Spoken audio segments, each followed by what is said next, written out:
नमस्कार दोस्तों, आपका फिर स्वागत है आकाशवाणी करंट अफेयर्स में। और इस वाले लेक्चर में हम बात करने वाले हैं 9 फरवरी से लेकर 15 फरवरी तक की खबरों के लिए।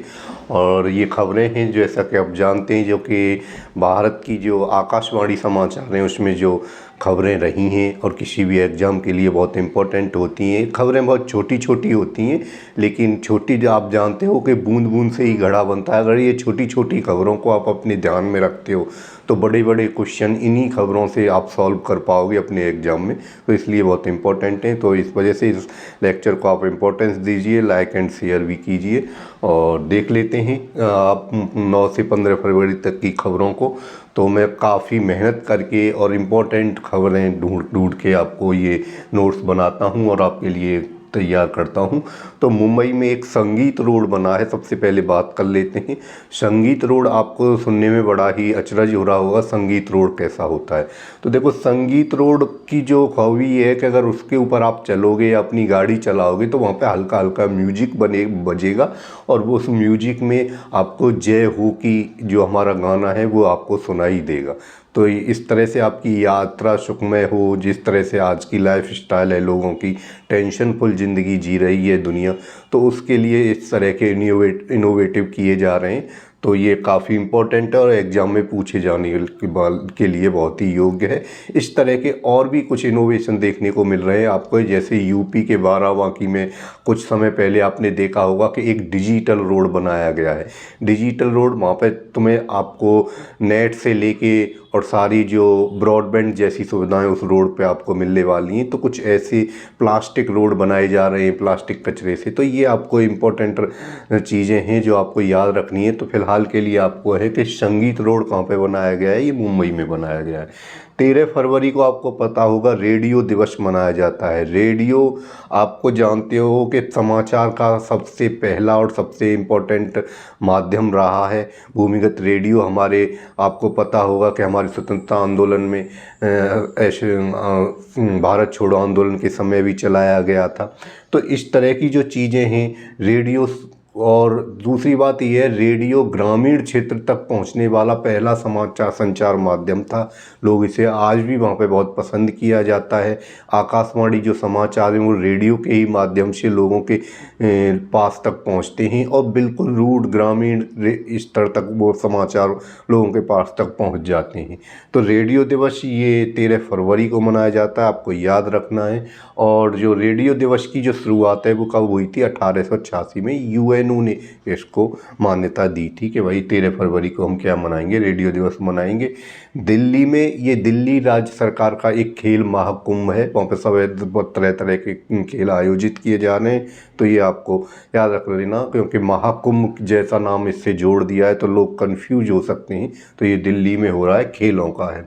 एआई इम्पैक्ट सम्मेलन नई दिल्ली में अभी चल रहा है, इसके ऊपर हम आगे भी बात करेंगे क्योंकि काफ़ी दिन से आकाशवाणी समाचार में बार बार कवर हो रहा है। इसमें लगभग 20 देशों ने भाग लिया है और बहुत सारी बड़ी कंपनियों ने इसमें क्या है शरीक हो रही हैं।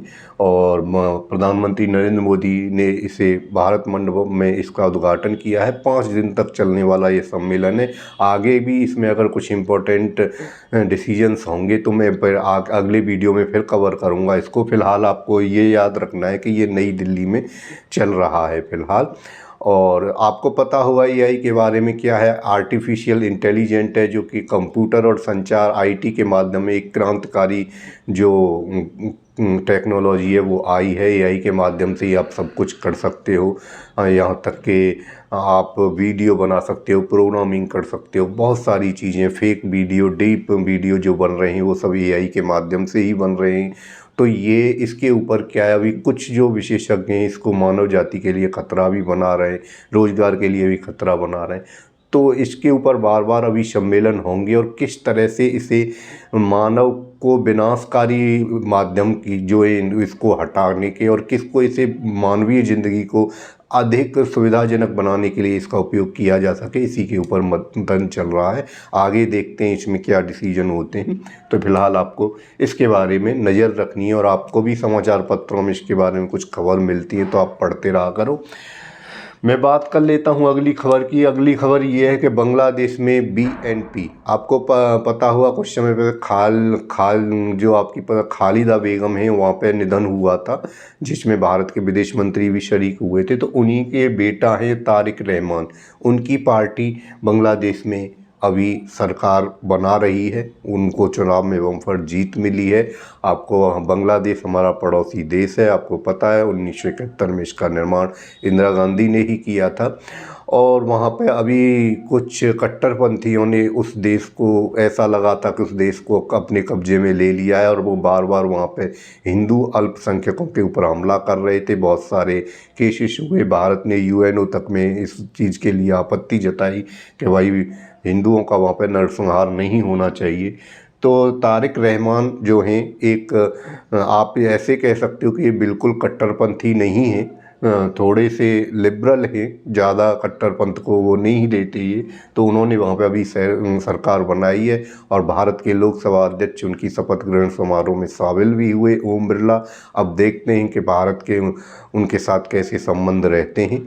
लेकिन उम्मीद है कि जो कट्टरपंथी वहाँ पे जो जमात थी, उनको वहाँ पे जीत नहीं मिली। तो उम्मीद है कि भारत के संबंध जल्दी ही फिर अच्छे हो जाएंगे। तो इसके ऊपर भी हमें ध्यान रखना है कि तारिक मेहता ने, उनकी पार्टी है बीएनपी, बांग्लादेश नेशनल पार्टी।